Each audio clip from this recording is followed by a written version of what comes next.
महत्त्वाचा मुद्दा आहे। महायुती सरकारमध्ये उपमुख्यमंत्री पदाची शपथ घेतलेल्या अजित पवारांना आयकर विभागाकडून आज एक मोठा दिलासा मिळाला। दिलासा केवढा? 1000 कोटी। अजित पवारांच्या कुटुंबियांशी संबंधित मालमत्ता आयकर विभागाने मुक्त केली। विरोधकांनी यावरून अजित पवार आणि भाजपवर टीकेची झोड उठवली, तर विरोधकांचे आरोप अजित पवार यांनी मात्र फेटाळून लावले। मी अजित आशाताई अनंतराव पवार। राज्यात महायुतीचं सरकार स्थापन झालं। या सरकारमध्ये अजित पवार यांनी उपमुख्यमंत्री पदाची शपथ घेतली। या शपथविधी सोहळ्याला काही तास उलटत नाही तोच अजित पवार यांना दिलासा देणारी बातमी समोर आली आहे। 2021 मध्ये बेनामी मालमत्ता प्रकरणात जप्त केलेली अजित पवार यांच्या कुटुंबियांशी संबंधित 1000 कोटींपेक्षा जास्त मालमत्ता आयकर विभागानं मुक्त केली आहे। दिल्लीतील बेनामी मालमत्ता व्यवहार प्रतिबंधक अपीलीय न्यायालयानं हा निर्णय दिल्यानंतर अजित पवार यांच्यासह त्यांच्या पत्नी सुनेत्रा पवार आणि मुलगा पार्थ पवार यांनाही दिलासा मिळाला आहे। दरम्यान हा दिलासा मिळाल्यानं राजकारण मात्र तापलंय। विरोधकांनी याच मुद्द्यावरून अजित पवार यांच्यासह भाजपला लक्ष्य केलंय। सन्माननीय अजितदादांची आयकर विभागाने जप्त केलेली संपत्ती सही सलामत त्यांना परत केली। खरं म्हणजे लोकशाहीच्या बळकटीकरणासाठी दादांनी जो अत्यंत कष्टाने लढा दिला होता त्या लढ्याला एका अर्थाने यश प्राप्त झालेला आहे। नाही, ते पूर्वी अस्वच्छ घरात होते, आता स्वच्छ घरात गेले। त्यामुळे म्हणजे भारताचं स्वच्छता अभियान राबवण्यामध्ये ते यशस्वी झाले। संजय राऊत यांनी या सगळ्या प्रकरणावर अजित पवार आणि भाजपला खोचक टोला लगावताना एक मागणी केली आहे। माझी स्वतःची संपत्ती, ही संपत्ती नाही, राहतं घर ईडीनं ताब्यात घेतलं। राहतं घर, 2 रूम किचन, मराठी माणूस आहे आणि गावची वडिलोपार्जित जमीन 40 गुंठे ही ईडीच्या ताब्यात आहे। आम्ही त्यांना सांगतोय, हे आमच्या अधिकृत कष्टाच्या पैशातून घेतलेली ही जागा आणि जमीन आहे, ही आम्हाला मुक्त करून द्या। पण नाही, आमच्यावर दबावात तुम्ही पक्ष सोडलात तर तुमची सगळी जी काय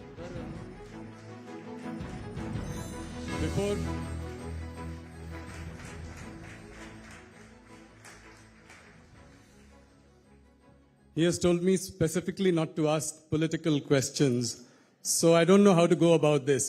So, Devendra ji, the field is wide open.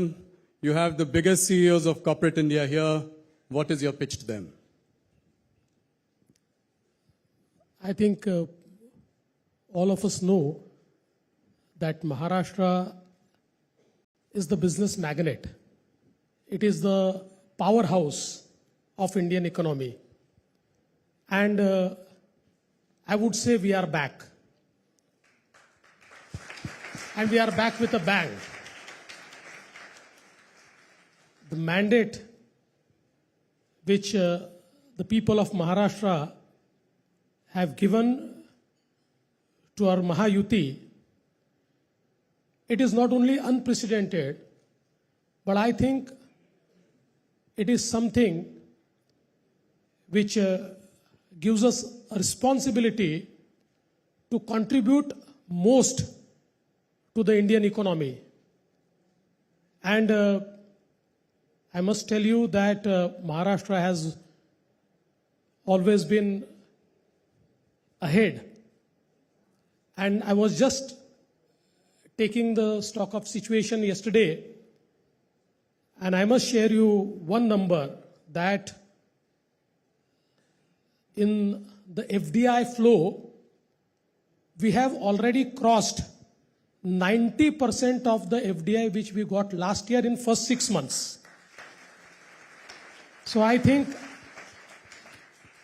this will be a record year for FDI flow, and I think in the infrastructure sector, Maharashtra is leading the way with a port like Vadhavan, which will be one of the biggest port of India, which is 3 times bigger than JNPT and which has up to 10 kilometers, 20 meters deep draft, I think that will change the entire maritime economy of India. And I'm very happy that Honorable Prime Minister has also announced that the third airport of Mumbai will be constructed at Vadhavan. So entire new area is being created for business. And we all know that we have recently inaugurated the Atal Setu, 22-kilometer sea link, which joins Mumbai to New Mumbai. And we are creating a third Mumbai, near New Mumbai, which is 3 times bigger than Mumbai, and which will be the next business capital of India. So I think there is huge opportunity to invest in Maharashtra, to conduct your business. And I would like to assure you that conducting business will be the most hassle-free activity in Maharashtra in days to come. We are there to handhold, we are there to partner, we are there to share everything which you want us to share.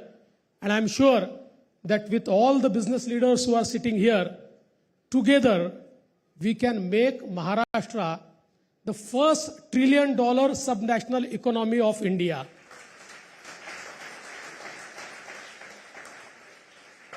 Thank you. No wonder the markets love the man. 2-3 छोटे सवाल तो इजाजत दीजिए, ज्यादा political नहीं पूछूंगा, पर फिर भी क्या ऑपोजिशन को ये बोला जा सकता है कि अब बिजनेस महाराष्ट्र से गुजरात नहीं जाएगा? गुजरात कभी गया ही नहीं। देखिए, मैं आपको एक बात कहता हूं कि देश का हर राज्य अपने अपने तरीके से परफॉर्म करता है। और मैं केवल, चूंकि मैंने एफडीआई से बात शुरू की थी, so I would like to tell you कि फ्रॉम 15 to 19 जब मैं चीफ मिनिस्टर था जी, तो महाराष्ट्र एफडीआई में नंबर 1 था। करीब करीब 2 तो साल ऐसे थे कि एक साल around 48% of the entire FDI that came to India came to Maharashtra, एक साल 42% आया।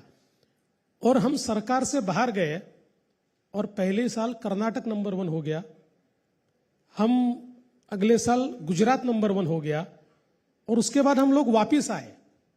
और वापिस आने के बाद मेरे फर्स्ट इंटरव्यू में मैंने कहा था कि हम वापिस महाराष्ट्र को नंबर 1 पर लाएंगे, और पहले ही साल महाराष्ट्र नंबर 1 आया, अगले साल भी नंबर 1 आया, और अभी 2 क्वार्टर मिलाकर जो फर्स्ट 2 क्वार्टर से, उसमें महाराष्ट्र को 52% एफडीआई मिला है, देश का 52%। इसलिए मैं ये मानता ही नहीं हूं कि महाराष्ट्र से कुछ गुजरात जाता है। गुजरात की अपनी एक स्ट्रेंथ है जी, कर्नाटक की अपनी एक स्ट्रेंथ है, तमिलनाडु की अपनी एक स्ट्रेंथ है, दिल्ली की अपनी स्ट्रेंथ के हिसाब से वो काम करते हैं। लेकिन महाराष्ट्र महाराष्ट्र है, और मुंबई केवल महाराष्ट्र के पास है।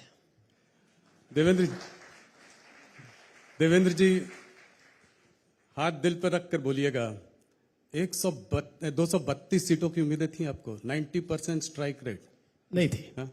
झूठ क्यों बोलूं, नहीं थी। हमको ये जरूर समझ में आ गया था कि हम बहुत अच्छी विक्ट्री करें, क्योंकि जिस समय 5% इंक्रीज हुआ जी, जैसे हम लोग चुनाव में आगे बढ़ रहे थे तो मेजॉरिटी हमको दिख रही थी, हम लोग सिंपल मेजॉरिटी अच्छे से लेंगे लग रहा था, फिर लग रहा था 170 तक जाएंगे। लेकिन जिस समय 5% का इंक्रीज हुआ तो कुछ पत्रकारों से मैंने बातचीत की, मैंने उनको कहा कि 5% का इंक्रीज 2 ही चीजें करता है, या तो इनकम्बेंट गवर्नमेंट को सिमट देता है, हम 50-60 में सिमट जाएंगे, या फिर जो हमको ग्राउंड पर दिख रहा है कि there is a positivity amongst people, तो ये हमको लैंडस्लाइड विक्ट्री देगा। तो ये तो अंदाजा आया था, लेकिन ये लैंडस्लाइड इतना छप्पर फाड़ के होगा इसका अंदाजा नहीं था। तो क्या चला, लड़की बहना स्कीम चली, या फिर बटोगे तो कटोगे, एक हैं तो सेफ हैं? देखिए, एक चीज पक्की है कि हमारी जो स्कीम्स है, उन स्कीम्स ने एक पॉजिटिविटी लाई। हम लोगों ने जिस प्रकार से इंफ्रास्ट्रक्चर के प्रोजेक्ट्स डिलीवर किए, उसके कारण एक पॉजिटिविटी आई।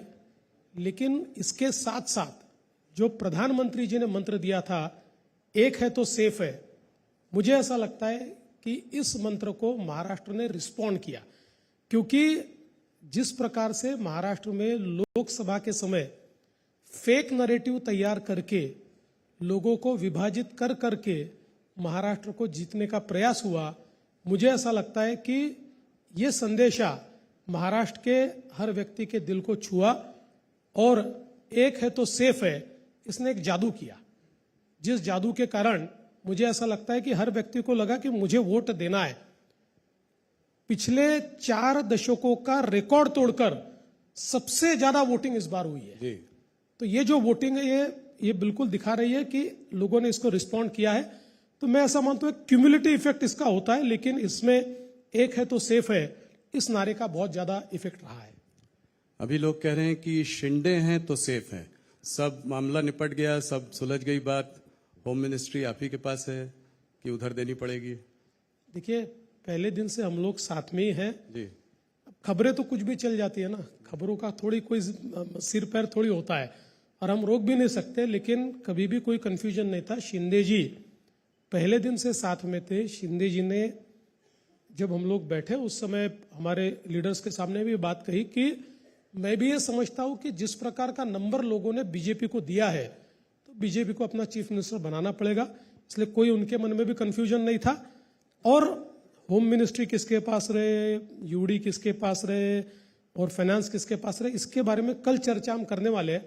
जैसे चर्चा कंक्लूड होगी आपके कान में बता दूंगा। पहले बताइएगा, सबसे पहले। बिल्कुल। आपसे एक पर्सनल सवाल, आप मुख्यमंत्री थे, ज्यादा नंबर्स आपके पास थे, आपको उस हालत में भी डिप्टी सीएम बनना पड़ा, उसके बाद गजब का कमबैक है। पर्सनली उस वक्त आपको कैसा लगा और इससे कैसे आप बाहर निकल कर आए? ये हम सब के लिए एक लेसन होगा, हम सबको ऊपर नीचे देखना पड़ता है। क्योंकि हम महाराष्ट्र की धरती पर है तो अपने यहाँ शिरडी के साईं बाबा को बहुत लोग मानते हैं। तो साईं बाबा के पीछे एक वाक्य लिखा हुआ है, श्रद्धा और सबूरी। सबूरी का मतलब होता है सब्र। तो श्रद्धा रखो और सब्र रखो तो सारी चीजें ठीक होती है, वही मैंने किया। आखिरी सवाल, मोदी जी ने परम मित्र कहा आपको, तो जब ये जीत, इतनी बड़ी जीत हुई, तो सबसे पहले उन्होंने आपसे क्या कहा? नहीं, उन्होंने, जब मेरी उनसे फोन पर बात हुई तो उन्होंने कहा आप लोगों ने बहुत अच्छा किया है, आप लोगों को बहुत बधाई, ये उनका पहला वाक्य था। और मुझे लगता है कि उससे निश्चित रूप से जो हमारे विजय का आनंद था वो बहुत बढ़ा। बहुत बहुत धन्यवाद। Ladies and gentleman, the man of the moment, Devendra Fadnavis. Thank you, आप आए, बहुत अच्छा लगा। Thank you very much. Thank you, Mr. Devendra Fadnavis and Mr. Rahul Joshi for that insightful conversation. Sir, I believe this is your first private media event after taking oath for the 3rd time as the Chief Minister of Maharashtra. Thank you so much, sir, for taking out time and joining us this evening. यानंतर उद्या पुन्हा एकदा आपल्या बडे